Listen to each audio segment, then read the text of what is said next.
Shabbat Shalom. Shabbat Shalom. All praise to the Most High. I see we got a couple visitors in the house too. All praises. So Laura willing, y'all get something out of the lesson. Laura willing is edifying. So we're going to jump straight into it. The title of tonight's or this evening's lesson is Dealing with PTSD. Dealing with PTSD. Some people call it post-traumatic stress disorder. I like to refer to it as post-traumatic spiritual demons.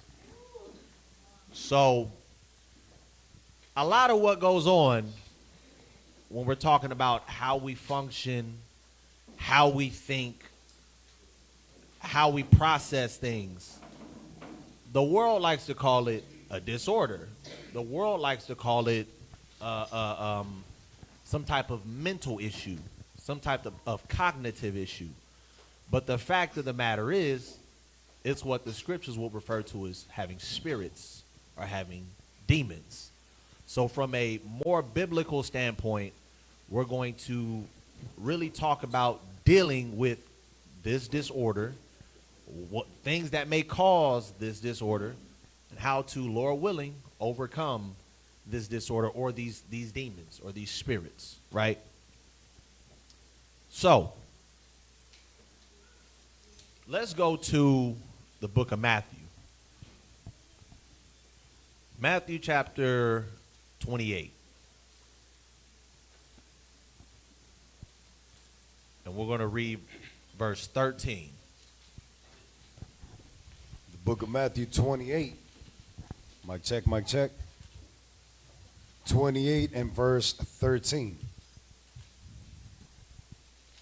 Saying, say ye, his disciples came by night and stole him away while he slept. Salakia. Matthew 28? 28. I'm sorry, that's 20. I pulled the wrong one. 1 second.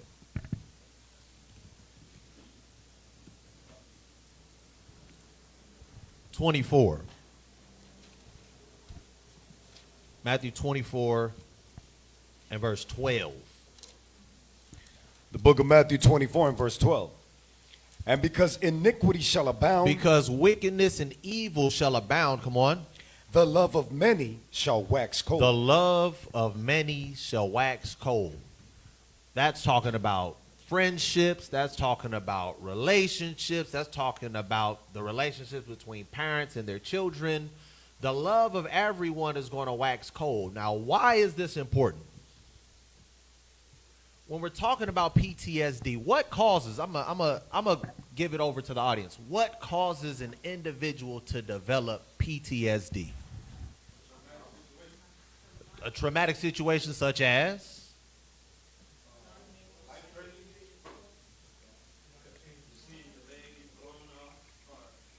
Outside of war. He's going way over the war. We talk about like in regular life. Say it again. Death. What else? Abuse. What else?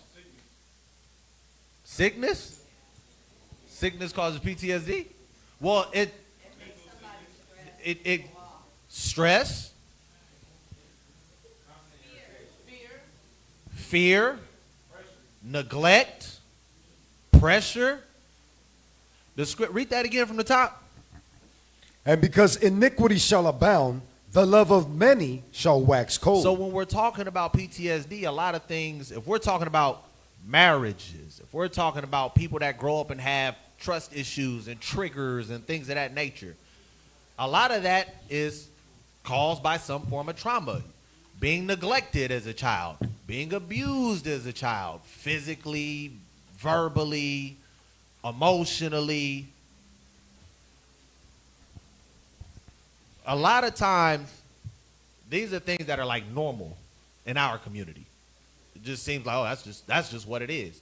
But a lot of us, have dysfunctional families, are in dysfunctional situations, and it looks like normality to us. A lot of us have, right, that ghetto love. a lot, a lot of us have trust issues. A lot of us don't know how to let go. A lot of us have, what do they call it? Triggers. And all of these things stem from some form of trauma that has happened. For most of us, we're like marriages. When we get into it over certain things and certain things trigger you, a lot of that came from some type of emotional distress. How you guys were treated in times past. And a lot of us never heal from it because a lot of us never deal with it. So, physical assault, sexual assault, child abuse, adult abuse, verbal, physical, some form of neglect. We can also get into things like war and other traumatic events cause you to have some form of PTSD. Now, here's another question. What are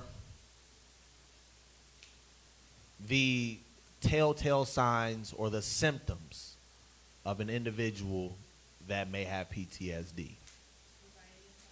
Anxiety, mood swings, trust issues,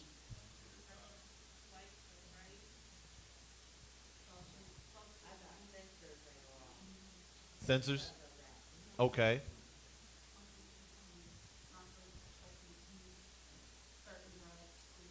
Substance abuse, mood swings, bipolar disorder. So you have, now here are some other things that a lot of us don't recognize. Those intrusive thoughts or those flashbacks of the situations that you kind of try to brush off or sweep under the rug that constantly come, and sometimes they come in waves that are stronger than others. You have dreams and nightmares of it. Some people have detachment from whether it's the trauma or other individuals because of the trauma. A lot of times people don't even realize that, how detached they are, whether it's from family, whether it's from friends, whether it's from just life itself. Some people go about their day, go about their way being numb. And that comes from PTSD. Now, is it always the case? No, but a lot of times it is. A lot of these events, a lot of these experiences cause you to react this way. Feelings of helplessness, feelings of hopelessness, feelings of shame. Even those feelings of those triggers when you may be in a situation that's nothing like what you've been through, but it seems a little similar. And in the back of your mind, it triggers you to react a certain way. Because usually when you're in this situation, this is how it happens. All of that is a response from having PTSD. Let's go to the book of Isaiah, chapter 5. So the scripture said, because iniquity shall abound, the love of many would wax cold. I don't know how often you guys watch the news. I don't know how often you guys are on social media and you see the news. A lot of things that happen to family members, spouses, children, a lot of the traumatic events and experiences that goes on in this world is almost normalized. We see it so often on social media, it's just like, oh, dang, that's messed up. But it's like in reality, it's more than dang, that's messed up. Those are some very traumatizing experiences, and what we don't understand is those kids or those spouses that survived it, what they're going to endure after that. What kind of issues they will develop, what type of spirits they will develop from that point on. Go to Matthew 5 and 13. I'm sorry, Isaiah 5 and 13. Isaiah chapter 5 and verse 13. Therefore, my people are gone into captivity because they have no knowledge, and their honorable men are famished, Uh-huh. and their multitude dried up with thirst. Come on. Therefore hell hath enlarged herself, Uh-huh. and opened her mouth without measure. Mm-hmm. And their glory, and their multitude, and their pomp, and he that rejoiceth shall descend into it. So it said all of the honorable men are famished. Do you guys understand the significance of that? Do you guys understand why that matters?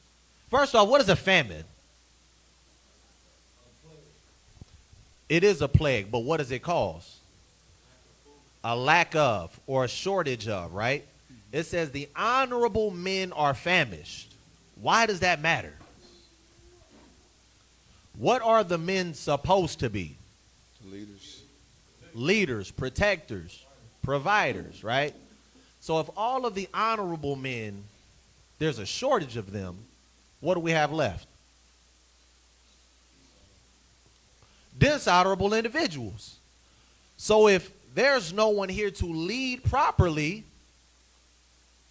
show you how to love, show you how to submit, show you how to conduct yourself. If all we got is dishonorable, disloyal, non-self-discipline having individuals in this world, that's what causes the love of many to wax cold. Mm-hmm. And if that's what causes the love of many to wax cold, that's what causes the dysfunction. Everything starts at the top. Mm-hmm. And then it said, hell hath enlarged herself. Hell referring to a state of being. This isn't talking about the underworld or anything like that. Hell is a condition. The hellish conditions that we deal with and endure today comes from there not being honorable men. Mm-hmm. Why does that matter? Do you guys think PTSD is normal? Do you think it's something that we should be going through? Then why do we go through it?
Right, but now at the same time, the fact of the matter is, when we're referring to what has been going on in the world, PTSD is something that actually goes on with individuals. Individuals that have been to war, they really do go through that. Individuals that have been in traumatic and abusive situations, they have and they will and they do go through that. Now, some people may not agree with it. Some people may not believe it. You have to go through it to believe it. That's just the fact of the matter, right? But the truth is, whether one individual believes it or not, we see that there are millions, if not billions, of individuals that are actually going through it. That's suffering through it. So, when we're looking at the, what do we call it? the leaders of this world. And the leaders of this world are leading everyone astray, leading everyone to do and be wrong. The scriptures told you, the moment you turn away from me, what? I'm going to turn away from you. And the moment I turn away from you, y'all going to see what it's like to fend for yourself. The scriptures say the moment that the honorable men, there became a shortage of honorable men, the conditions of hell began to enlarge itself. Mm-hmm. To this day, that's why you hear people saying we living in hell. It's a condition. And a lot of our people are comfortable at this point, or they've learned to adapt to it. But the fact of the matter is, we should not be comfortable in dysfunction. It's not normal. Mm-hmm. But we've learned to figure out how to survive in it. Mm-hmm. So let's go to Deuteronomy 28. I'm going to show you something. And verse 28. The book of Deuteronomy 28 and verse 28. Read verse 15 first, then we'll drop down. Verse 15.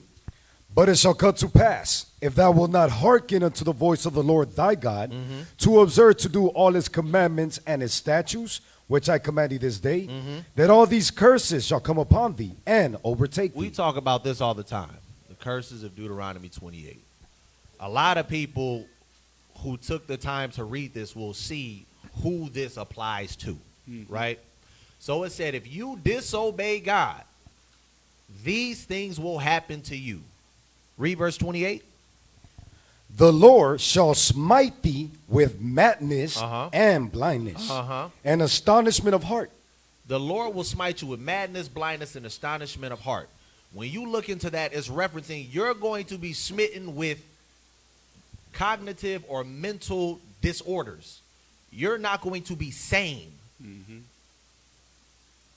A lot of times we don't realize there's a lot of people in this world. You walk down this street right here, you'll see how a lot of our people don't have it all the way up here. And yeah, and there's levels to it as well. A lot of our people don't have it all the way up here. And a lot of times it came from they grew up and they had it hard. Sometimes it's drugs. Sometimes it's from all of the abuse that they endured. And they just said, I'm just going to go out here and try to figure it out myself. Sometimes just the stress of life caused them to break down. Mm-hmm. But the scripture said, if you turn away from me, these are the curses that are going to happen to you. And one of those curses is you're going to go crazy. You're going to have mental health issues. PTSD. Some people call it post-traumatic stress disorder. Post-traumatic spiritual demons. That is a mental disorder. Mm-hmm. And it's not something that's supposed to be happening. It's not something that is normal. It comes from dysfunction. Let's go to drop down to verse 54.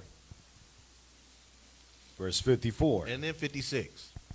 So that the man that is tender among you and very delicate, his eyes shall be evil toward his brother. Now, remember what we read first. Because iniquity has abounded, the love of many will wax cold. There's no more love in the world. Here is an example of that. Read that from the top. So that the man that is tender among you and very delicate, his eyes shall be evil toward his brother. And what? And toward the wife of his bosom. And what? And toward the remnant of his children, which he shall leave. Drop down to verse 56. 56. The tender and delicate woman among you, which will not adventure to set the sole of her foot upon the ground for delicateness and tenderness. Her eyes shall be evil toward the husband of her bosom, and toward the son, and toward her daughter. So,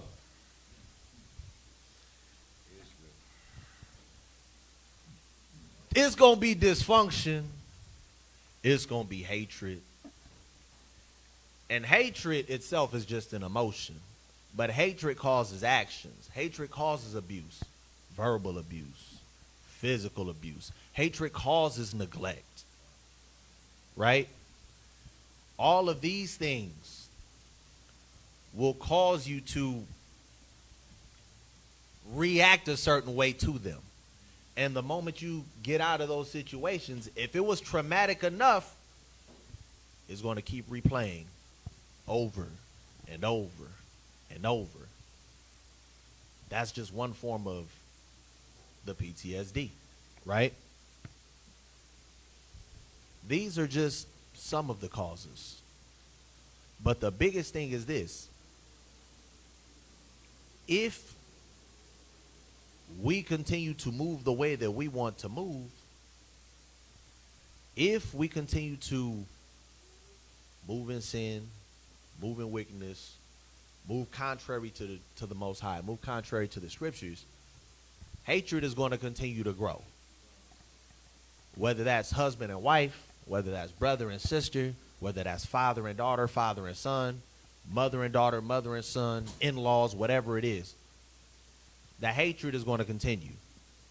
And if the hatred continues, depending on how it's manifested, the many different disorders that come in our communities, because we are the most predominant in mental health issues, they're going to continue to grow. Con?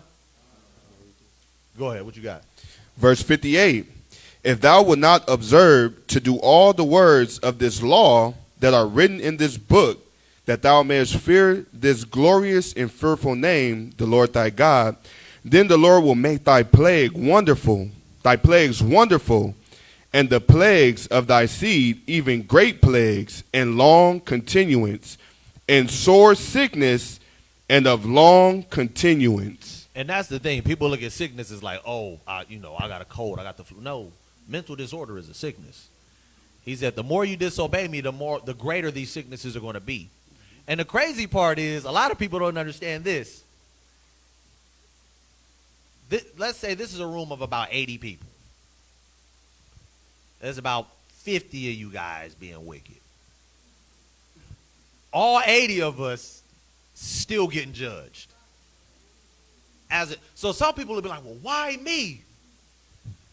Because you get judged as a unit. And it's unfortunate because there's a lot of casualties. It'd be people that ain't had nothing to do with nothing. I was trying to live right. You read the story of Daniel. You read the story of the 3 only children. Mm-hmm. Because Israel was being wicked, they had to go along with them. Mm-hmm. So sometimes you get hit with a stray. Watch this. Go to 1 Samuel 16. The book of 1 Samuel,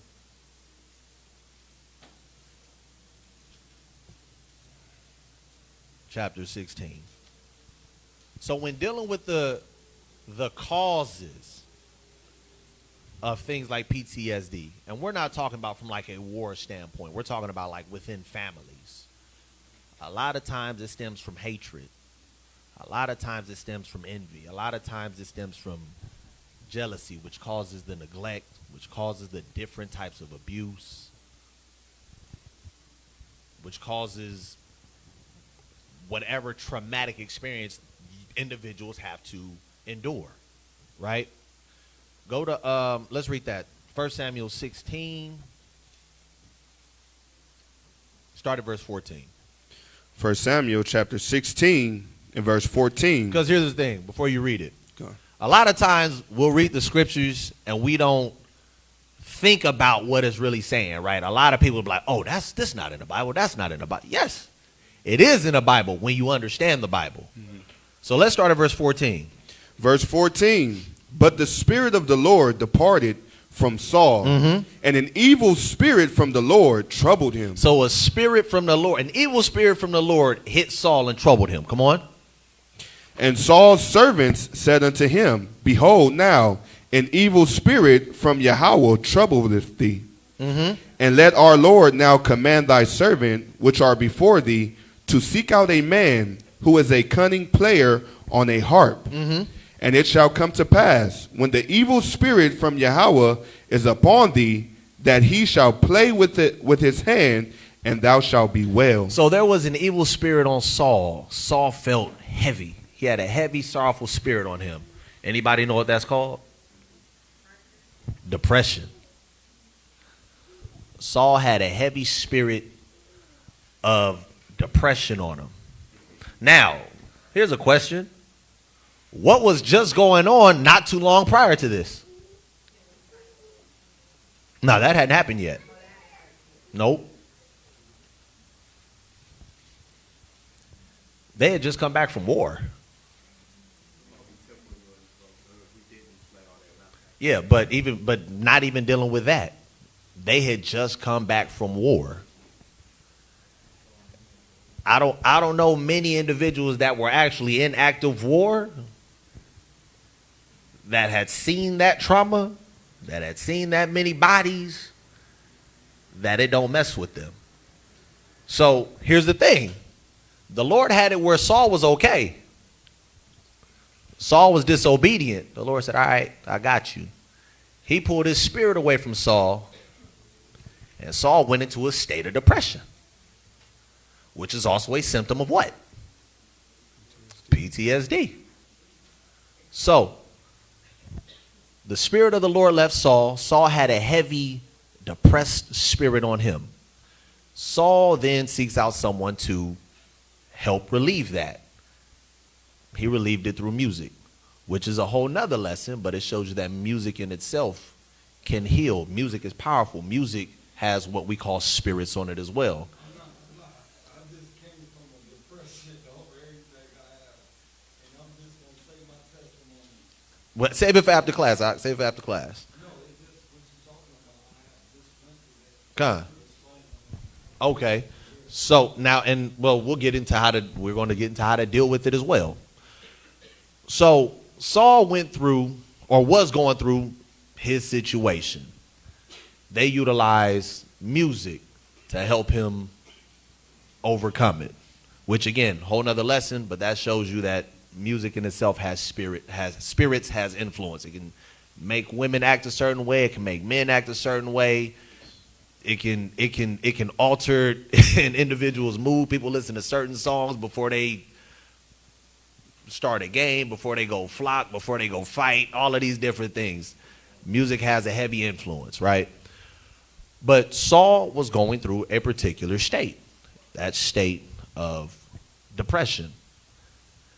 And they found a way to deal with it, right? Now,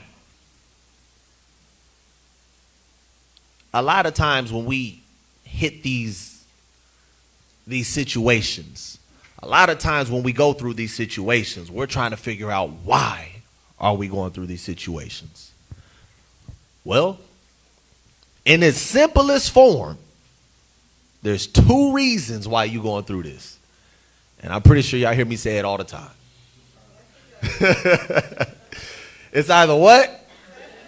It's either a test or a judgment. And what? Either way, we deserve it, right?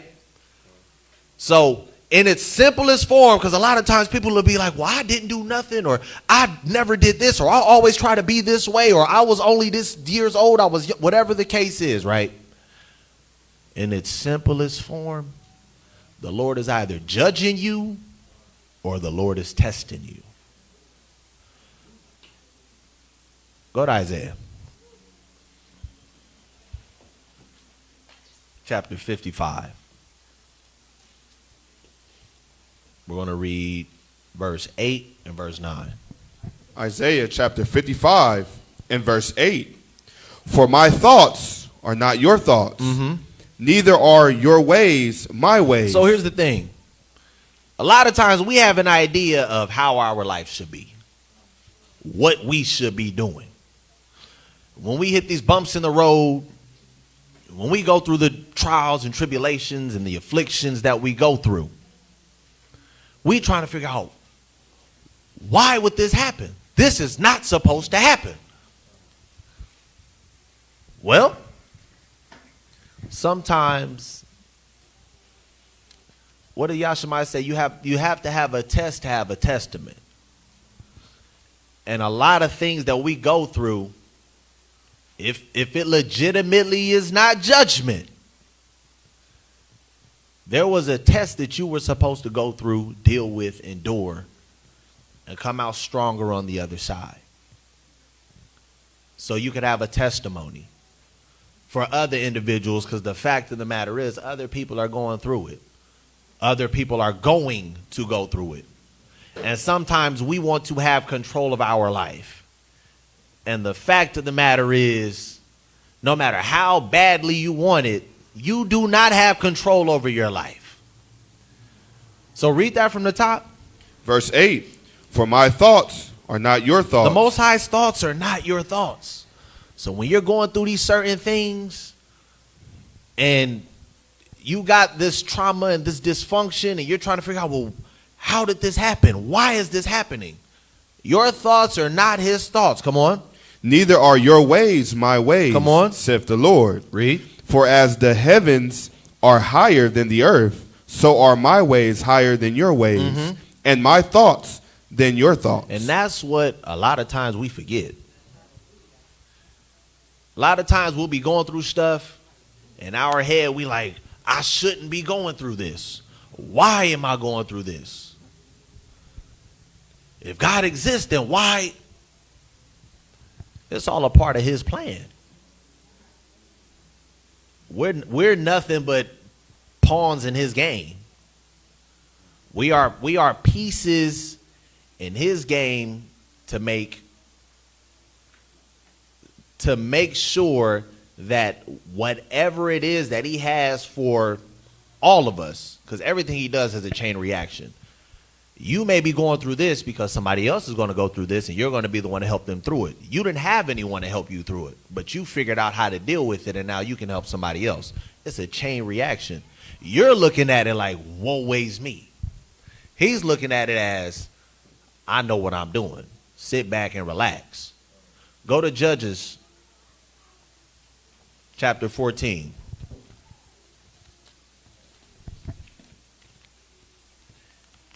And here's a perfect example of I don't understand why you're doing this. And then you find out, oh, that's why you were doing it. 14, let's read verse 2. The book of Judges. The book of Judges 14:2. And he came up and told his father and his mother and said, I have seen a woman in Timnath of the daughters of the Philistines. Now therefore get her for me to wife. Now, this is Samson. Samson said, I want this particular woman. What did his parents say? Read on. Then his father and his mother said unto him, Is there never a woman among the daughters of thy brethren, or among all thy people, that thou goest to take a wife of the uncircumcised Philistines? So they're trying to process. You got all of these beautiful Israelite women around you, and you want that over there. What is going on? Wasn't this man supposed to be a Nazarite? Wasn't he supposed to be special to the Lord? Why is he on this? What is he doing? Read on. And Samson said unto his father, Get her for me, for she pleaseth me well. His parents confused because it's like he's not budging. He said, this the one I want. That's what it is. But what? But his father and his mother knew not that it was of the Lord. That of who? That it was of the Lord. So sometimes things will be happening and you like, why? That's the will of the Most High. He has a bigger plan in your mind because all you see is you. All you know is you. The human mind is inclined to be egocentric. I can only see it from my perspective. You have to be conditioned to be able to see it from a different perspective. So me only being able to see it from my lens, I'm like, why? Because you don't see the bigger picture. There's a reason why you're going through what you're going through. Again, it could be judgment. It could be a test. But at the end of the day, it's the will of the Most High. So, let's talk about dealing with it. Because the fact of the matter is, we could talk about the problem all day. PTSD exists in our community. And we see it every day. Some of y'all see it in y'all marriages. Some of y'all see it in how y'all deal with y'all children. Some of you guys are dealing with it because of how you were dealt with as a child or past relationships, things of that nature. So now the question is, okay, so what now? What do we do about it now? Let's go to Sirach, Ecclesiasticus.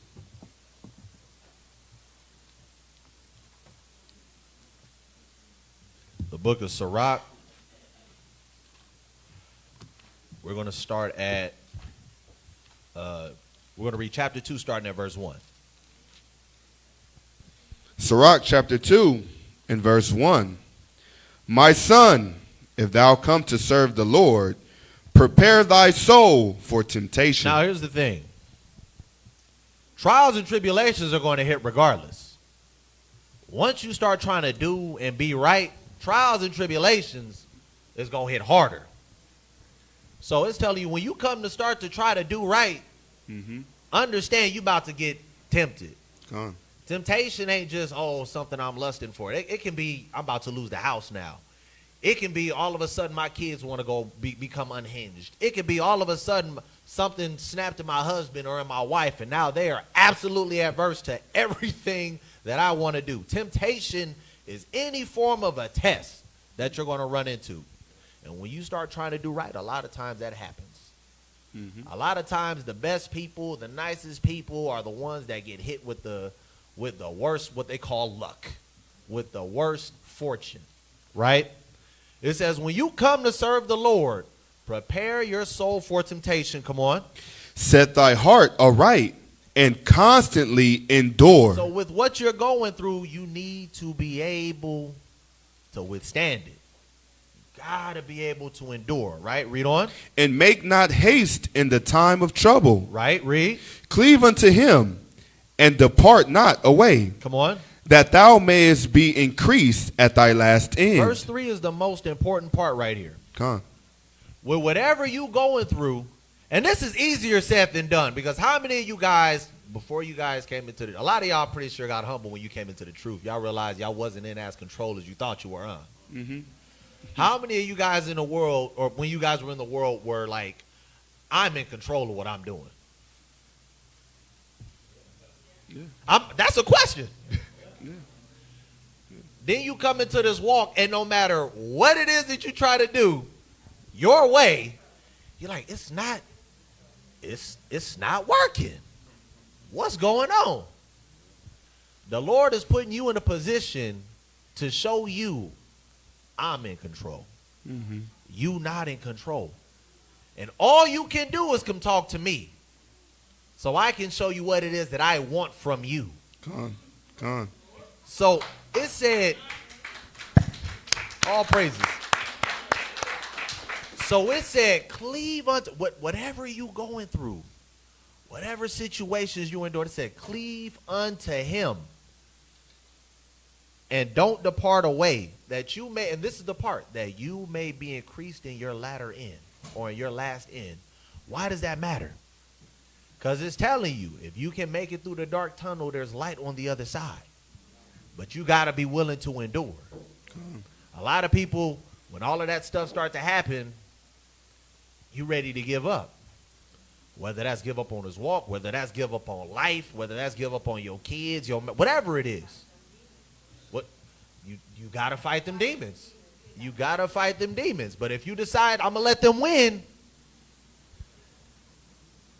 if you want to take that, if you want to roll over and take that L, that's on you. But the Most High said, if you lock in with me, you stay focused with me, I'm not going to come when you want me to come, but what? I'm going to come right on time. I got you.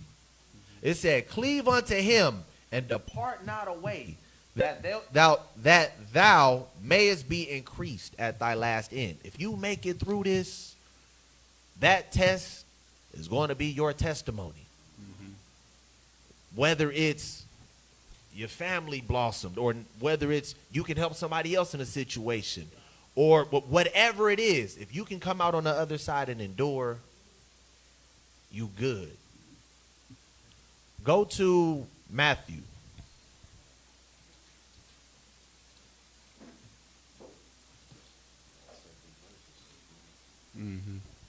Let's go to Matthew, and we're going to touch on, it's going to be kind of two things we're touching on right here. 17, we're going to read verse 15, and then we're going to drop down to verse 21.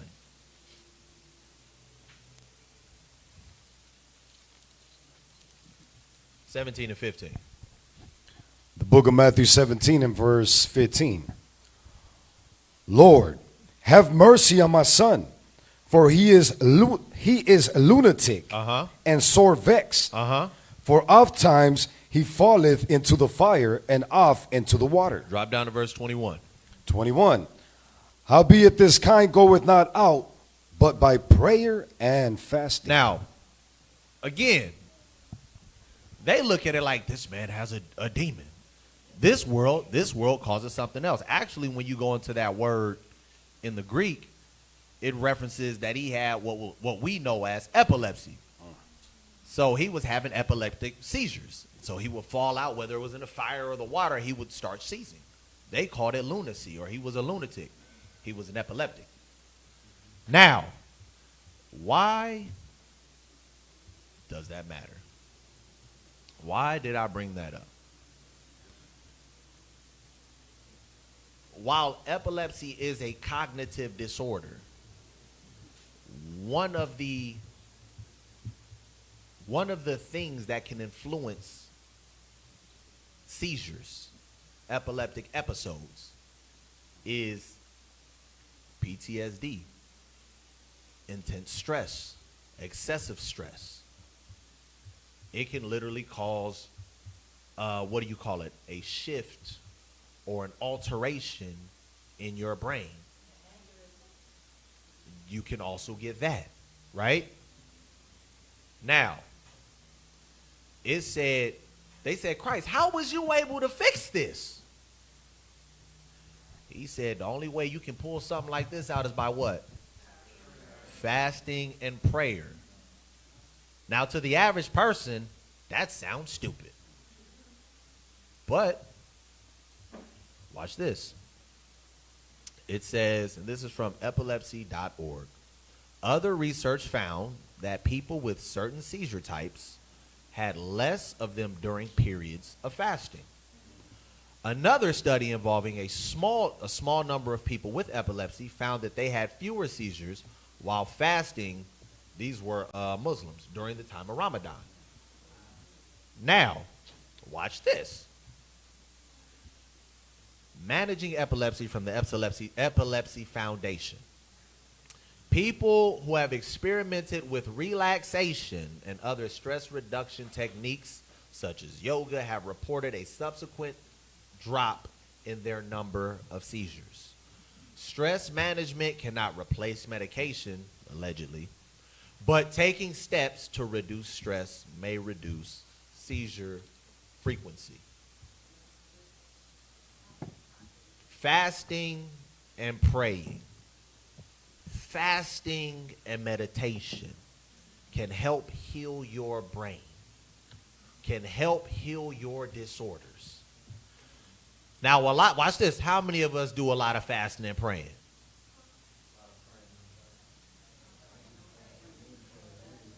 Yeah. Look how many hands went up. You said what I call a lot? That's what Israel always try to do. So when you say a lot, like you mean like a lot, or like, give me a number, like. But here's the thing. The fact of the matter, we got so much going on in our daily lives. Our minds are always running 1,000 miles a minute. We don't get to meditate. We don't get to decompress. And then we live in a world of, what is it called? We live in a world of excess, instant gratification and excess. So people tell you, you didn't eat all day? You're fasting? Oh my God. Are you okay? You can't do that. You'll die. Cognitively, we start to believe that. But the fact of the matter is, these things can help heal you. PTSD is something is wrong in your mind. There is a disorder, there's disorganization, there is the way that your mind is structured due to all of the trauma is not normal. You have to reset. But a lot of people don't like to hear that, fasting and praying. Oh, that's so cliche. It works. A lot of us do, but here's the thing. Here's the thing. Fasting and praying only works, number one, when you know what you're fasting and praying for. And number two, go to go to 1 Timothy 2:8. This is another thing that I know a lot of people struggle with.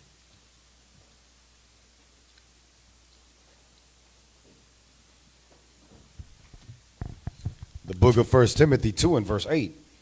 I will therefore that men pray everywhere. Pray all the time, everywhere, read.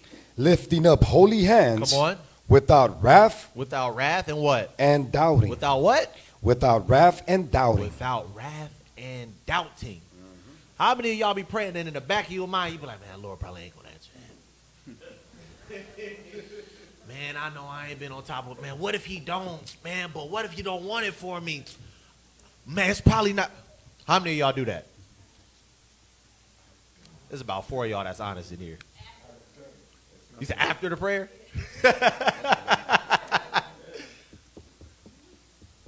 If you going to be praying to the scriptures tell you a few things. Make sure you know what you're going to say to the Most High, and make sure you ain't doubting when you come to him. That's what he tells us to do. So prayer and fasting, it works. Again, it may not happen when you want it to happen, but it's going to be right on time. I'll give you I'll keep it vague, but I'll give you a testimony. There was something that I prayed for about 3 years ago. We talked about it. Prayed for it about 3 years ago. I prayed like 8 months strong. Every day. Then I got to a space where I'm like, maybe that's just not what he wants because it ain't happened yet. Okay, well, whatever you want to happen, you let me know what's going to happen. We now, I think, three years and some change down the road. And exactly what I asked for is exactly what I got. It's not always when you think it's going to happen. It's not on your time. But the things that we need help with, or we may need the Lord to intervene for us in, he's going to come through. But you got to believe he's going to come through. Imagine your child come to you and ask you to do something, but they also kind of like, he can't. You can't really do that. But can you please try? But you know that they don't believe that you can do it. You're going to kind of be like, well, I'm not really too inclined to help you then. How you think the Most High feel? You telling me I can't do it. You feel like it's not going to happen. You feel like I'm not going to do it. I'm not too inclined to do it. When you come to the Lord, when you come asking for that help, don't come to him doubting. So first things first, how to deal with it. Matter of fact, let's grab one more. Joshua 1.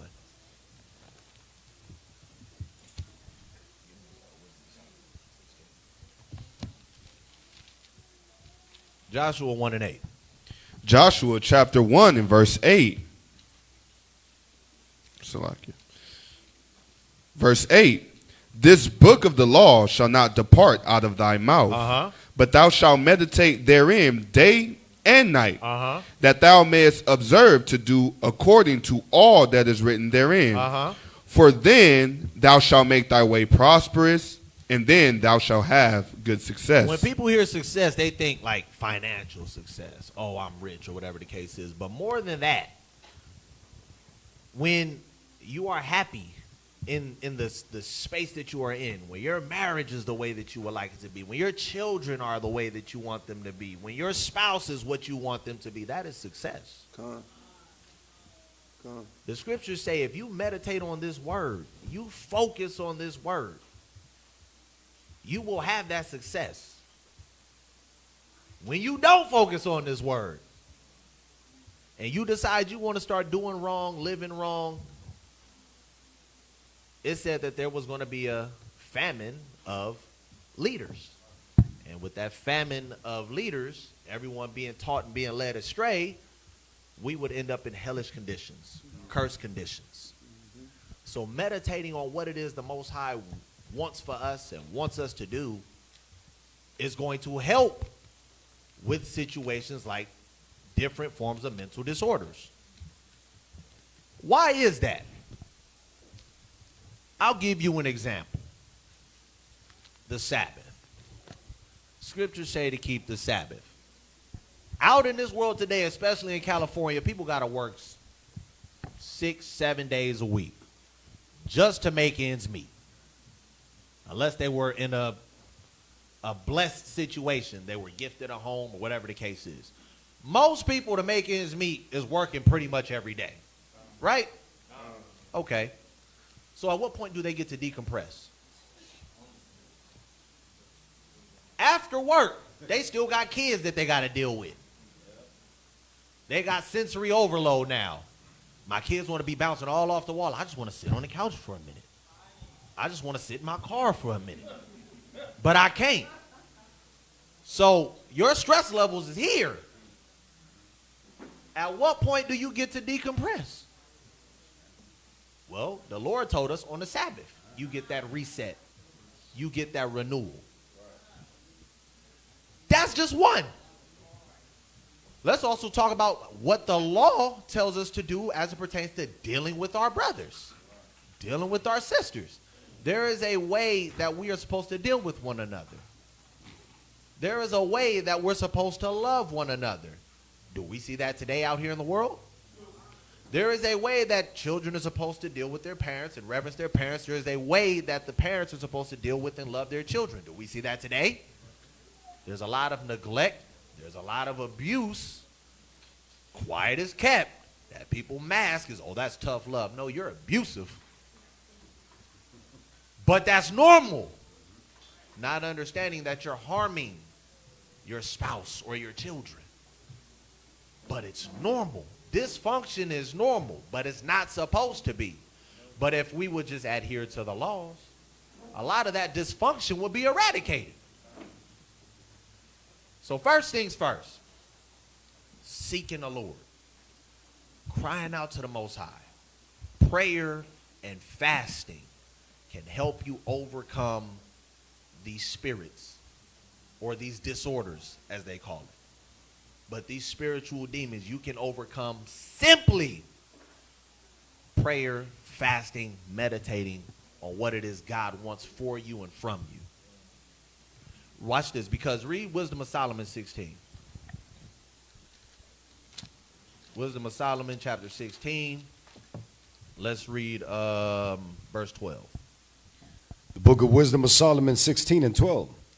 For it was neither herb nor mollifying plaister that restored them to health. It said there's neither earth, it's not the earth or the mollifying plaster. It's not the medication, it's not the herbs that is restoring you, right? Read. But thy word. But the word of the Most High. At the end of the day, I can give you all the medication in the world, and it could do absolutely nothing for you. Because it is the Most High that healing comes from. It is the Most High that can help you overcome these things. But you got to be willing to seek them. Right? Now, on a more, what will we call it? Terrestrial level. Right? How do we deal with this? Because, okay, praying and fasting, okay, but I might not be good at that. I might need help with that. What is that all I can do? Let's go to Sirach, chapter 13. Ecclesiasticus chapter 13. This is very important. Ecclesiasticus chapter 13. Let's read verse 16. Sirach chapter 13 and verse 16. All flesh consorteth according to kind, and a man will cleave to his like. A man or a woman is going to cleave to their like, right? Question. Let's say you're trying to overcome this disorder, these spirits that you got on you. Who are you cleaving to? Are you finding individuals? Are you seeking out people that are going to be beneficial to your growth and beneficial to you trying to break free of this? Are you trauma bonding? Are you finding other individuals that you can soak with? Are you busy feeling sorry for yourself and finding other people to feel sorry for you with? Are you guys throwing a pity party? It says everyone's going to cleave to their like. What is it that you're cleaving to? A big part of trying to figure this out, how am I going to overcome this? How am I going to get over this? You got to put yourself in a position to be successful in overcoming this. Mm-hmm. You got to put yourself around other individuals that are going to help motivate you, that are going to help push you, that are going to help in your healing process. Not people that's going to sit there and be like, oh my God, I feel what you're saying. Oh, I feel that pain too. Oh, let's just all let it out. Y'all all just sitting around in a ring feeling sorry for each other. We're going nowhere. We're not going to get over this. We're just going to continue to come together and bond off of this pain. And you usually know when that happens because there's always that one person that eventually says, okay, so what are we going to do about it? Mm-hmm. And now y'all looking at them like, oh, they acting funny. Mm-hmm. Oh, they weird. Oh, we can't deal with them no more. Because they don't want to trauma bond anymore. They're like, okay, I want to do something about this. I don't want to play the victim anymore. I want to get over this. But people want to stay in their own bubble and sulk. Mm-hmm. Who are you attaching yourself to get over this? Let's stay in Ecclesiasticus. Go to chapter 38.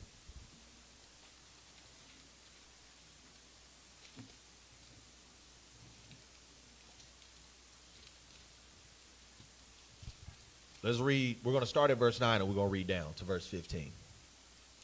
Sirach chapter 38 and verse 9. My son, thy sickness be not negligent. In your sickness, don't be negligent. Salakia. My son, in thy sickness be not negligent, but pray unto the Lord, and he will make thee whole. So this is supposed to be dealing with what we read in Wisdom of Solomon, right? It said when you sick, when you going through something, again, stress is a sickness, anxiety is a sickness. This ain't just talking about when you got the flu or you got COVID or you got food poisoning. There's a number of other things that are sicknesses that we don't realize are sicknesses. It said when you're in this situation, read on. Leave off from sin and order thy hands aright. Make sure that first off, make sure that you're doing right. Because the thing is, oh, Lord, why me? Because you've been wicked for the past damn 6 months. What you mean, why you? What you been doing? A lot of times we don't even think about that. It's like, it probably is judgment. A lot of times, oh, the Lord just tested me. No, you've been testing the Lord. Facts. And so now he got to deal with you. It be judgment. So he said, make sure you check yourself, lead yourself aright, do right. Read on. And cleanse thy heart from all wickedness. Come on. Give a sweet savor and a memorial of fine flour. Give forth an offering to the Lord. Of course, today, talking about ourselves. Make sure that you're giving yourself as an offering to the Lord. Come on. And make a fat offering as not being. Then give place to the physician, for the Lord have created him. Then give place to the doctor. Oh, I need this medication for my anxiety. Oh, I got ADD. Oh, I got PTSD. Oh, I got depression. Talk to the Most High first. Another perfect example of that. I wish the sister was here right now, Sister Kaya. Perfect testimony. Doctors was like, we don't know. This is just what it is for you. And then in the process of time, through her faith, through her prayer, through her seeking the Most High, and she had a severe sickness, healed.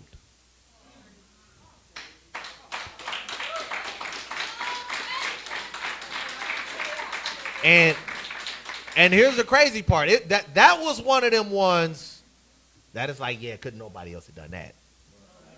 Doctors were saying one thing. Doctors like, we can do this for you, but that's about it.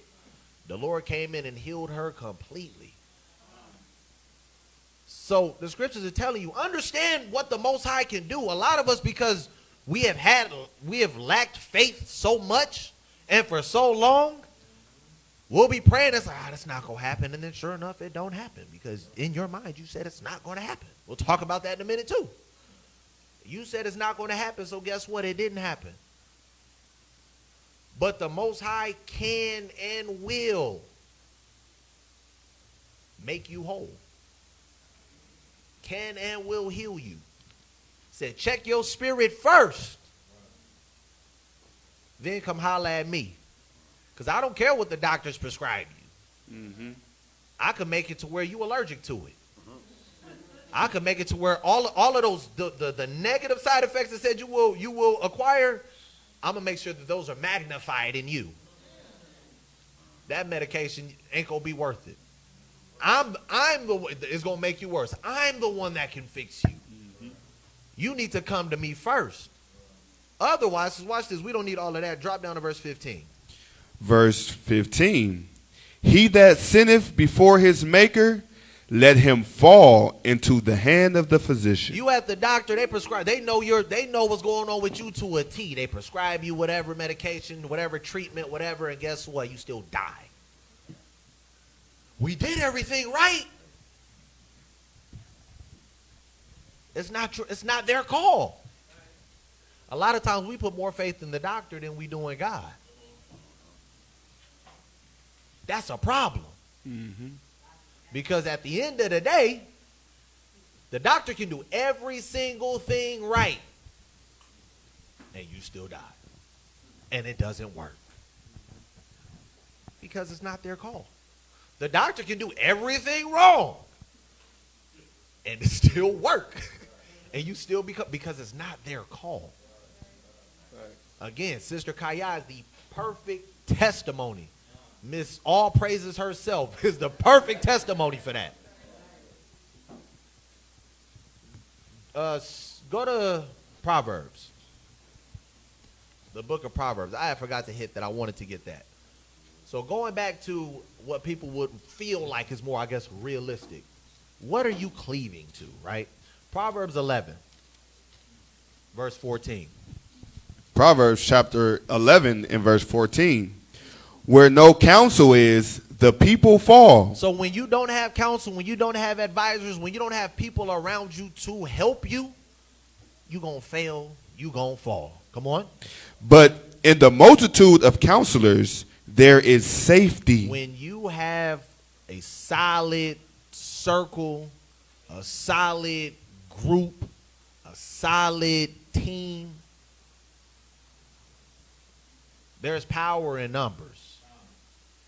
You may be trying to get over something yourself, but you may need those other perspectives. You may just need that extra support to help you get through it. So how do we overcome these different disorders? You got to understand the power of having influence around you. A lot of us don't realize how powerful it is. Some people be hanging out with individuals and they don't realize how much of an influence they have on them. We were talking to some of the brothers in the Disciples Academy last week. I asked them, I said, you be on social media? Yeah. I said, do you feel like social media has an influence on you? No. Now, mind you, these are the same kids that I'm watching do the same trending TikTok dances, singing them same trending songs, but it don't have an influence on you. No, it has an influence on you. So now here's the thing. The people around you can influence you for the better or for the worse. When you got situations going on, when you depression, anxiety, whatever it is, being around the right individuals can help you. It can help mitigate it. It can help remove it altogether. Who are you surrounding yourself with? Who are you seeking counsel from? Who are you? Who are you seeking advice from? That matters. So on a, I guess, more what people will feel like is a realistic tip, on a more realistic level, not just prayer and fasting, because again, people feel like when they don't have control, automatically they're going to go to doubt. They may need the supporting circle around them to help pray and fast and get in tune with the Most High. Having that around you will help you deal with whatever disorder, whatever sickness that you may have. Because again, the fact of the matter is, they call them disorders. We call them spirits. All through the scriptures, we see different spirits. The man that had the epilepsy, the man that had the what people will refer to as schizophrenia, that was in the graveyard. Mm-hmm. The individual that also had, I don't know, it probably was multi-personality disorder that beat up the sons of Sceva in the book of Acts. All of these are disorders. They just started naming them disorders. The scriptures been called them out. They spirits. They demons. How do you deal with these demons? Got through the Most High. Go to Ecclesiasticus 30.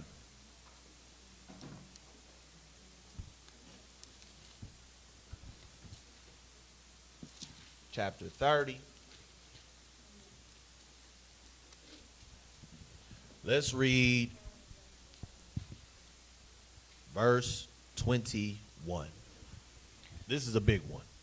Sirach 30 and 21. Give not over thy mind to heaviness, and afflict not thyself in thine own counsel. Right. Now, don't try to be especially if you know you're one that's very hard on yourself, don't try to be the one to counsel yourself. Right. How does that saying go? You're usually your own worst critic. Why you gonna set yourself up for failure? Because you want to counsel yourself. No, you need support. You need individuals that can have that know how to deal with people of your behavior, of your character. Because I'm gonna be honest, some of us know how we are, but we don't know how to deal with ourselves. It's like, man, I know I'm lazy, and I know I only respond to this, but I don't know how to get that to myself. You need the right individuals around you to give that to you. How are you going to overcome these mental barriers? First of all, don't try to do it yourself. It's very seldom, very seldom, we talking top 2-3 percentile seldom, that an individual can do it themselves. And even the ones that can kind of do it themselves, it's a struggle. And it's a lot easier when they got individuals around them to help them. Don't try to be the person that wants to figure it out for yourself. Because a lot of times what happens is you're more connected to the situation, so you're more emotional to the situation. So when we're trying to figure it out, as we're trying to maneuver through what it is we're going through, those intrusive thoughts start to come in. The doubt starts to come in. Nigga, you done said this 20 different times. You gonna fail again. That starts to set in. An external force who's not as attached to the situation, they don't worry about that. Their job is to be there and counsel you through those intrusive thoughts that you can't fight through. Make sure you got the right individuals around you that's going to lead you to success.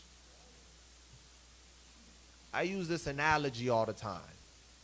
You want to be a successful business person. You're going to put yourself around unsuccessful people, people that's just sitting on welfare, comfortable, collecting them checks. You're going to put yourself around niggas on the block. Who you going to put yourself around? Successful, business-minded people. I want my marriage to succeed. Am I going to put myself around bitter wives, bitter husbands, people who are married and got resentment toward one another? If I'm looking to have a successful marriage, what am I going to do? I'm going to go to people that have a successful marriage. Okay, I am having internal cognitive disorder issues. Do I go find other people that have this trauma as well, that are going through this as well? No, I go find the ones that have overcame them. I go find the ones that I know that can push me and help me to succeed in overcoming it myself. That's how we deal with it. But we got to be willing, I say this all the time, that's not a comfortable thing. Putting yourself in a vulnerable state is not a comfortable thing. Am I lying? You got to be willing to be uncomfortable for the sake of growth. A lot of times we are not ready. We are not comfortable with putting ourselves out there in order to grow. And you know what the result of that is? Stagnation, failure, regression, relapsing. We not gonna get the results. You gotta be willing to get uncomfortable in order to grow. You gotta be willing to get uncomfortable in seeking out that type of help. We live in a world today, I don't know what it is, but we live in a world today where our egos are so high in the sky, we refuse to ask for help when we need it. I refuse to ask for help. Whether it's financial help, emotional support, advice, counsel, I'm not doing it. Here's the thing though. We don't understand that you're hindering yourself from being in a better position. You're hindering yourself from getting over this hump. You're hindering yourself from spiritual growth because you're too high off your own ego.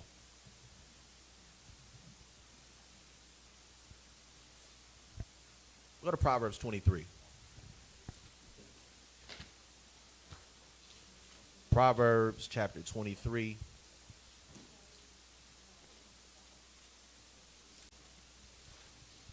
And I want to read verse 7. Proverbs chapter 23, verse 7. For as he thinketh in his heart, so is he. As he thinks, or as she thinks in her heart, so is he, so is she. What's that saying? What's that saying? What you perceive will be your reality. You are what you believe you are. Whether you believe you can or you believe you can't, you're right. And a lot of times we underestimate the power of our thoughts, which is why we need the right individuals around us. Because the fact of the matter is, some people call it manifesting. I don't like that word because they like to take God out of it. But essentially, that's what it is. You're manifesting your reality. The scripture just told you that. Whatever you thinking in your heart, that's what it is. That's what it's going to be. I'm going to have a bad day today. At the sight of the first inconvenience, damn, my gas light on. See, I knew it was going to be a bad day. You have conditioned today's going to be the worst day of your life because you have said it. As you think in your heart, that's what it is. If you feel like, oh, this is just too hard for me to endure, it's too hard for me to get over, it's too hard for me to work on, I just can't figure out how to deal with this. Guess what? You're right. Absolutely right. I know I'm struggling and I know I'm lazy. I know I don't do this. And I know when I tell myself this, I'm lying to myself. You're right. You're right. But at the same time, today is going to be an amazing day. At the sign of the first inconvenience, it's like, oh, that's not that bad. It literally shifts your mindset on a lot of things. And it don't take, here's the crazy part. We think it takes a lot. It don't take a lot. It just takes a little effort. Watch this, it being hard and it being work are two different things. It being hard, it being difficult, and it being work are two different things. Problem is, a lot of us don't want to work. So we decide it's too hard. It's too difficult because I don't want to put in the work. The work probably ain't much, but I don't want to do it. So you know what? It's too difficult. It don't take a lot for you to shift your mindset. It don't take a lot for you to check yourself, humble down, put yourself around the other individuals that can push you to deal with your situations. But it's work. But you may be a little uncomfortable. And you may be like, I don't want to do that. So now it is difficult because you've made it difficult.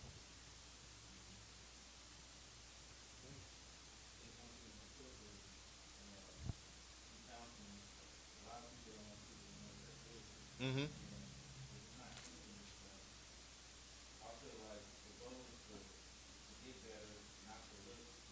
Mm-hmm.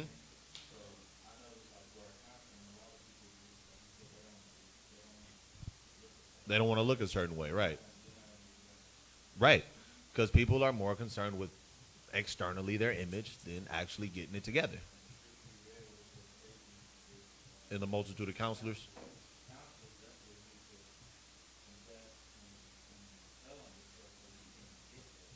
Right. Again, that goes back to, and I have to make myself vulnerable to be better. But for some weird reason, in this world we live in today, we don't want to be vulnerable. I don't trust people. People are vindictive. Men are vindictive. Women are vindictive. I can't trust nobody. That it is, but guess what? A lot of people live that way. Watch this. A lot of people in this truth live that way.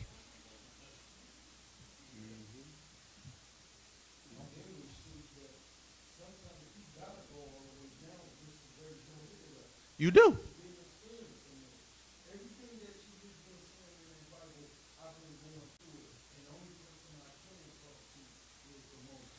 All praises. All praises.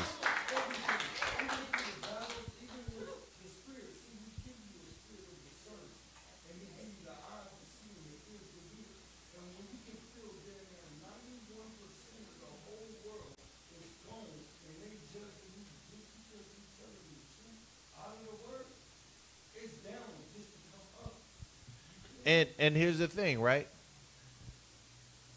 Sometimes you may not want to go down. The Lord's the Most High gonna tell you, don't worry about it.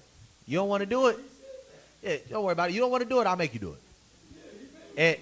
And that's what a lot of people don't understand. Whether you want to do it or not, God don't care. He gonna put you in a position. Exactly. He gonna put you in a position where it's like, so do you want to humble down and do it, or do you want me to make you humble down and do it?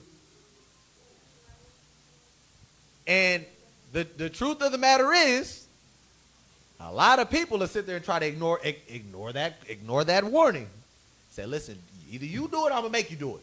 No, that wasn't God. No, that's the devil, Satan saying that. Blame it on Satan. And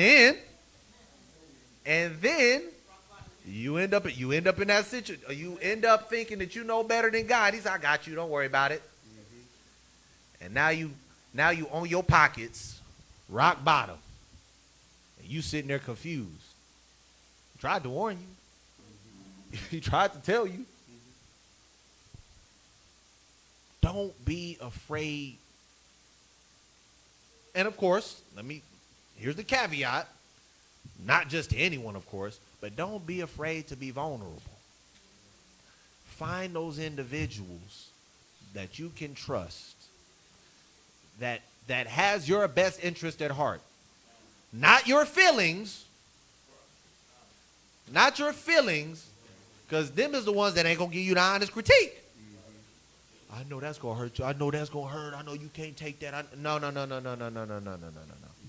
The ones that have your best interest at heart don't care how you feel.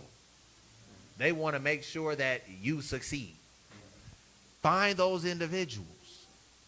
Seek out those individuals. Seek the advice and the counsel from those individuals. That's going to help you overcome these things. Let's go to 1 Corinthians 10.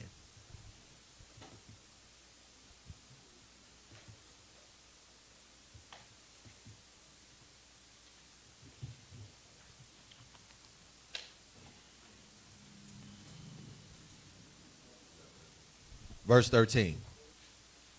1 Corinthians chapter 10 and verse 13. There have no temptation taken you, but such as is common to men. There's no type of test that you've had come upon you that ain't normal. You ain't got no special test that, oh my God, nobody's ever dealt with this. Bring it up. What am I to do? Nobody can relate to me. You ain't got no special test that is not common to any other man. Come on. They're like, no, my test? No, ain't nobody dealt with somebody has dealt with your test. Ain't none of y'all that special. Con. All of y'all the worst thing that you've been through, I can guarantee you somebody's been through worse. Con. Read on. But God is faithful, who will not suffer you to be tempted above that ye are able. That's something that we have to remember. You may be going through I can't deal with this. There's no way I can deal with this. All the trauma, the abuse, the this, the that. I no. He said, understand this. As hard as it is, as hard as it was, you're going to, or you've already made it out the other side. It was not above your strength. Was it difficult? Probably. Was it painful? Probably. But were you able to deal with it? Were you able to endure it? To come out on the other side better? Absolutely. Read on. But will with temptation also make way to escape, that ye may be able to bear it. And that's what you got to understand too. He always got a way for you to get out of it. Mm-hmm. You just got to seek it. How do you seek it? By seeking him. He's not going to hit you with something that you cannot deal with, that you cannot endure. Now, whether you decide to fold, that's up to you. But do you have the strength and the ability to endure it?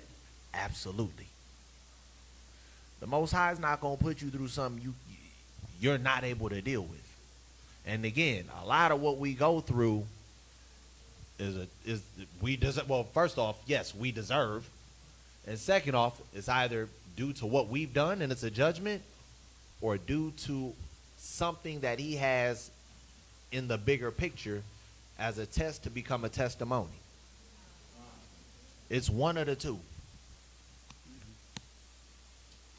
Go to Proverbs, the book of Proverbs, chapter 17.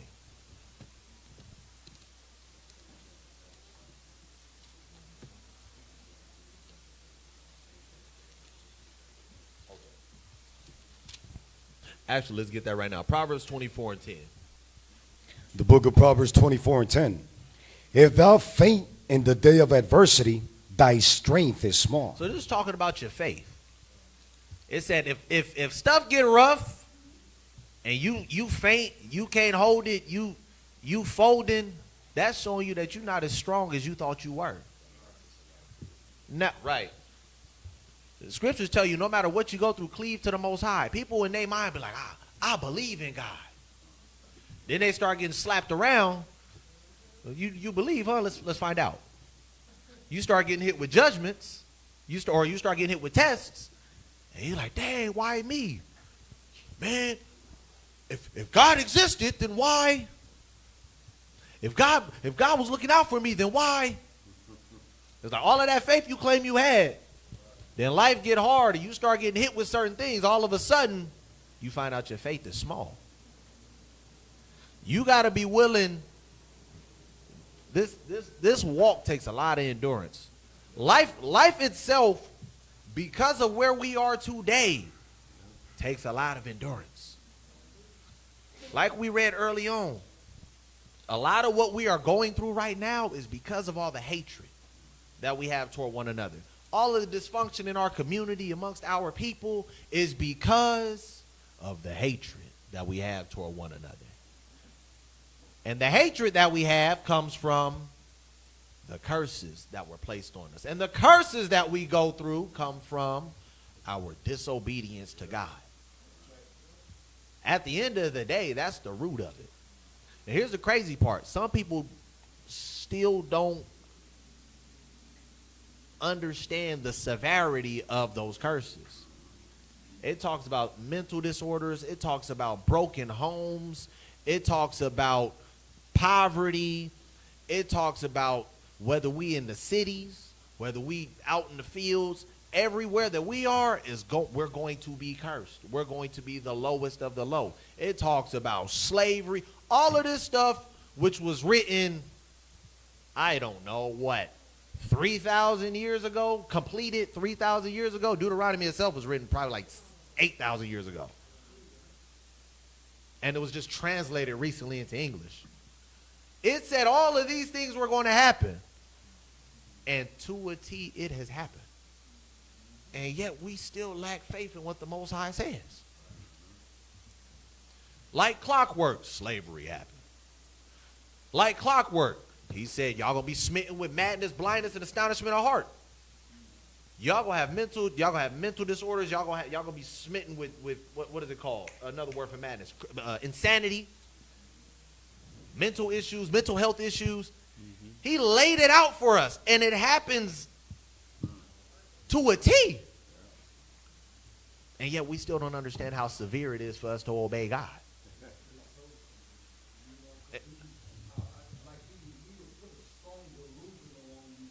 Watch this. He's put a strong delusion on a lot of us. The reason why to this day we can go out there and talk to people and teach them and say, listen, look at our community right now. Look at how screwed up we are. How many times, watch this. I guarantee you all of y'all see this at least once a day. How many of y'all, whether it's on the sidewalk or they're in their car, you watching a couple arguing and cussing each other out at the bus stop, in the car, like clockwork in this community? That we deal with each other in a toxic way. But the scripture said that would happen. That's not normal. Mm-hmm. But it said that that's what would happen. The women would not love their children anymore. I mean, all you gotta do is look around. The fathers would not love their children or their wives anymore. I mean, all you gotta do is look around. Because we forsook God, it said that hatred or the hatred of neighbors, or the love of many, will wax cold. That means hatred is now abounding. Stepping away from God and stepping further into the world is what is causing the nation to fall apart. You have to stay in the spirit, but here's the thing. It's a very difficult thing to stay in the spirit when everything around you is out of the spirit. That's why it's important for you to find individuals, make that your circle, make them your people, make that your bubble. Because the fact of the matter is, no matter how strong you think you are, you cannot do it alone. I can guarantee you may be able to do a little bit alone, but you're going to get to it. You're going to hit a plateau, and you're not going to be able to break through it. or you're going to hit a relapse, and you're not going to be able to break through it.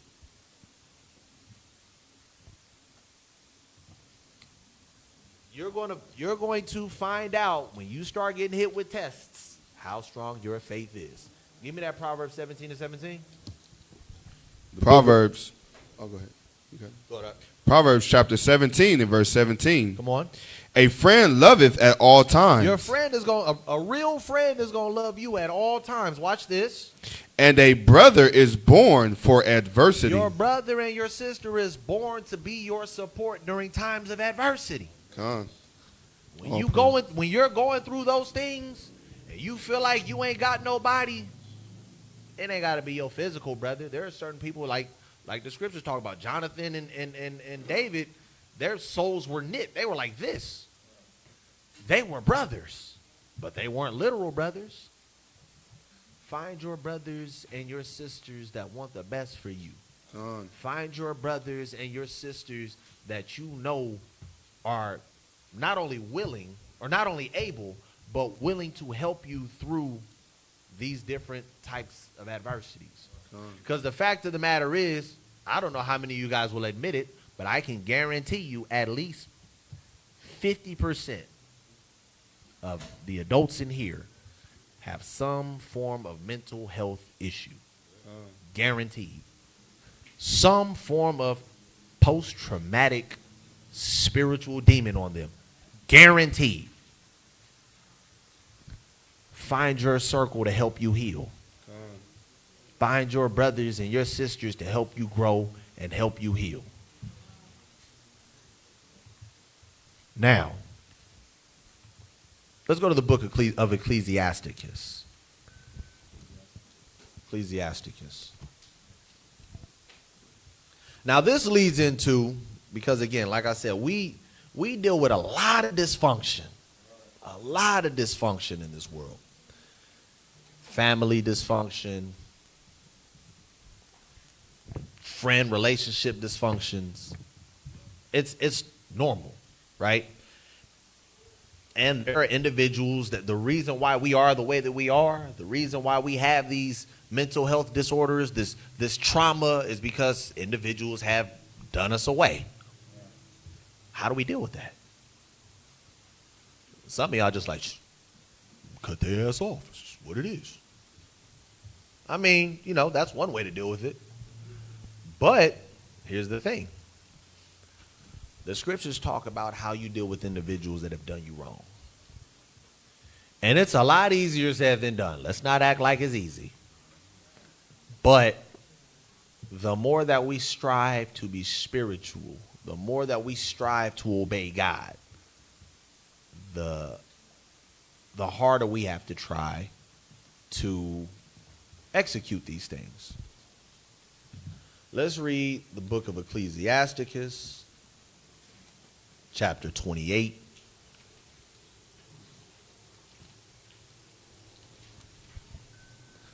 Let's start at verse 1.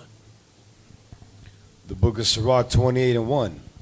He that revengeth shall find vengeance from the Lord, and he will surely keep his sins in remembrance. This is talking about an individual that begrudging, that's seeking vengeance, that's seeking revenge, that's trying to get they get back, they trying to get they lick back, right? Verse 2. Forgive thy neighbor. Forgive thy neighbor the hurt that have done unto thee. Forgive your neighbor the hurt that they have done to you. Come on. That he hath done unto thee. So shall the sins also be forgiven when thou prayest. Read. One man beareth hatred against another, and doth he seek pardon from the Lord? Read. He showeth no mercy to a man, which is like himself. And doth he ask forgiveness of his own sins? Now, again, this one is a lot easier said than done. Forgiveness is something that we struggle with amongst ourselves. Yeah. Y'all forgive. Y'all forgive them other people. I won't say y'all. Our people will forgive them other people easily. But amongst ourselves, it's very hard to forgive. Now, here is the thing. Forgiving does not mean forgetting. And just because you don't forget does not mean you're holding a grudge. That is called wisdom. I have forgiven you. I have no malice toward you. I don't want anything bad to happen to you, but I just don't deal with you. I have forgiven you and I have moved on. Some people may need closure. Here's the thing, you don't always get that. Some people need closure in order to get forgiven, or in order for them to forgive. Sometimes you don't get that. Forgiveness is not dependent upon you getting your way. Forgiveness is not indicative of you receiving what you wanted to receive before you can forgive. Scriptures say point blank period, when you get done wrong, you can let it ride. Forgive them. You ain't got to deal with them. You ain't got to be buddy with them again, but forgive them and move on. Why? Because the scriptures say the Most High got them. Vengeance is of the Lord. And I don't know about y'all, but I've been in this walk going on 10 years, and I done seen that vengeance is of the Lord. A number of times. I'm like, ain't no way God gonna let them walk away and get away with that. A couple months later, I'm like, okay, all praises. Then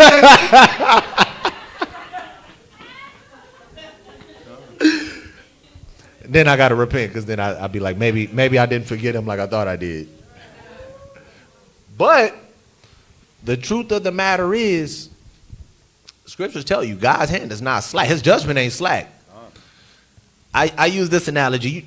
As a child, you know when you got in trouble at school and they called your parents, whatever the case is, and you just knew you was going to get whooped when you got home. Your parents pick you up. They don't say nothing about it. Like everything normal. You get home. You go about your day. They go out, go to the store, whatever they got to do. Ain't said a word. You done took your shower. You done ate dinner. I'm home free. I'm finna go lay in this bed. And right before you lay down, hey, come here. You remember you got in trouble today, right? Yeah. Oh, I didn't forget. Come on. Come on, let's go deal with that real quick. That's how the Most High work. I don't have to get you right now. I'm gonna let you go on about your day. You gonna forget about it. And then I got you. That's how the Most High work. So that's why for you to make yourself sick with not being able to forgive and holding on to that grudge, it's a toxic trait. It is scientifically proven that holding on to grudges and things of that nature shortens your life, because it causes your body to excrete cortisol, which is not good for your body. So, forgive it. Give it to the Most High. And here's the thing too. This is what a lot of us don't do. Lord God, help me to forgive and let your will be done to that individual. I know that you're going to deal with it how you see fit. But sometimes you don't call out to the Most High. You're going to be like, you like it, I love it. And again, praying and fasting is some of the best stuff that you could do in this walk. I could probably count on two hands now, how praying and fasting has caused things that we as a unit and me as an individual have prayed for, and it has happened. But a lot of us, because we can't fathom, like, I'm accustomed to making it happen myself. I can't fathom it just happening out of what people feel like is the clear blue sky. But the fact of the matter is, it does happen that way. When the Most High make it happen, he make it happen. We have to be willing to submit it over to the Lord. So the scriptures say forgive. Forgive and move on. Now, I want to go back to this scripture. Go back to 1 Timothy 2. Forgive and move on. In addition to that, we need to do this. 1 Timothy chapter 2 and verse 8. 1 Timothy chapter 2 and verse 8. I will therefore that men pray everywhere, lifting up holy hands without wrath and doubting. Without wrath and doubting. Here's the thing too. You can forgive, but if it's a situation where, I don't know, it's a repeat offense, or the issue grows worse as you're trying to forgive, or the issue keeps popping up, or the individual keeps popping up, whatever the case is, while you're trying to do right by forgiving them, scriptures say pray about it. But when you pray, don't doubt. Because again, the Most High will fix that situation, and you'll be like, wow, I didn't expect it to happen that way, but it got done. Again, I'll go back to my situation. I was like, well, I didn't expect it to happen that way, but it got done. Exactly what I asked for got done, but it didn't happen the way that I thought it would. It happens like that. You can go to the Most High and seek out his help for him to fix your situation. But we also got to take this into account. Go to Proverbs.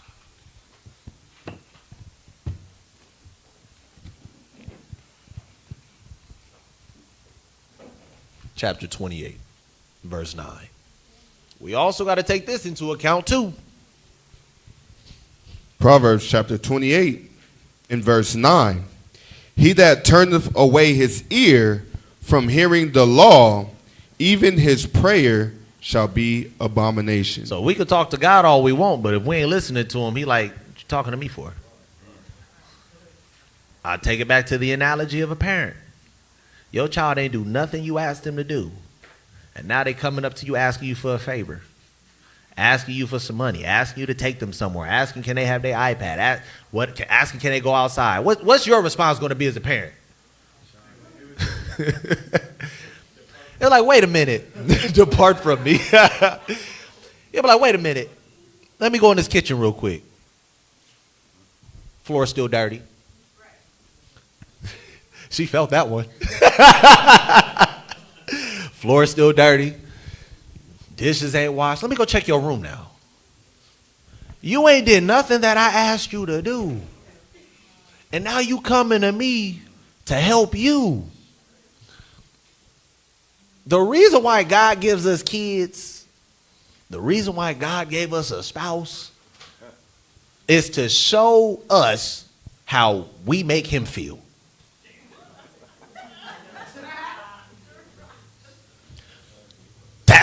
That's the truth. You rebellious children. And you mad when your kids don't listen to you. Your kids stressing you out. Your kids always got something back to say, something smart to say. Your kids move when they want to move. Damn, that sound familiar. The Most High definitely feel that way about us.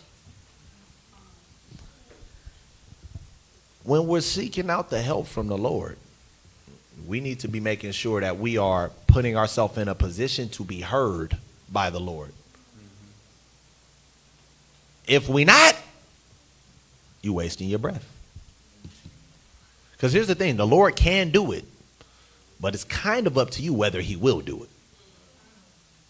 I'm going to say good because I would have been moving back to jail within a week. I've been out for parole 4 years. And I thank God for that. I would have been and went back to what you just said I was being going through. Mm-hmm. To forgive the person I was with. I know it's Mm-hmm. one of twisting everything up. That's why I was going through it. My brother and his wife, I thank God for really. All praise to the Most High. And I'm still here and I'm making it, you know, because I've been doing everything with him. Like I said, when I was going all the way down, it was only way up to choose. I mean, that's what's going to happen at the end of the day. It's going to be like, you're going to humble down or I'm going to humble you down. And when I humble you down, it's either you going to get it together or I'm going to just give you the boot. That's it. Them is your only choices. So when it comes to this particular situation, we're talking about trauma and things that we've dealt with, things that we've endured, individuals that have done it unto us. At the end of the day, it don't matter what it's. That's why Christ said it. He said, I don't care how many times somebody transgresses against you, you got to forgive them. The reason for that is because understand the Most High going to judge them. You can pray and be like, Lord, this, and this is the thing too. I think it's in the book of Sirach. It talks about don't oppress certain individuals that are already in a certain state. Because if you do, they're going to cry out to me. And when they cry out to me, I'm going to hear them. The Most High got your back. You just need to believe in him. The Most High can help you through your traumatic experiences, your traumatic situations. You just got to listen to him. And here's the thing. Listening to him is very simple. You have literally his words right here where you can seek all the advice and counsel you need. You also have individual, which is also in his word, getting around individuals that will give you that sound counsel and advice when you need it. So the blueprint is here on how you deal with these situations, because the fact of the matter is a lot of us are going through it. The question is whether or not we really want to overcome it. The question is whether or not we want to really deal with it the way that we're supposed to deal with it to overcome it. Or do we just want to wallow and sulk? Is that what we're trying to do? Just wallow and sulk in our tears? We just want to continue to feel sorry for ourselves? Or are we trying to do better? Trying to be better?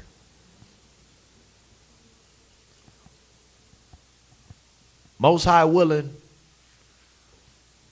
there was some edification given forth today. Lord willing, there was some understanding given. This one is a little touchy, a little difficult to deal with because everyone's trauma is different. But there is a blueprint. And the blueprint is that: prayer, fasting, meditation, seeking out individuals that can help you to overcome these things, finding your people, finding your circle, reaching out to the Most High. Because the fact of the matter is, whether you believe it or not, the Lord is able to answer all of your prayers. The Lord is able to answer when you cry out. You just got to be willing to humble down, check yourself before you cry out. And then you got to be willing to be vulnerable when you cry out. So Most High willing, that helps somebody out there. Lord willing, we as a nation can continue to grow in the spirit and fix our people. We got any announcements?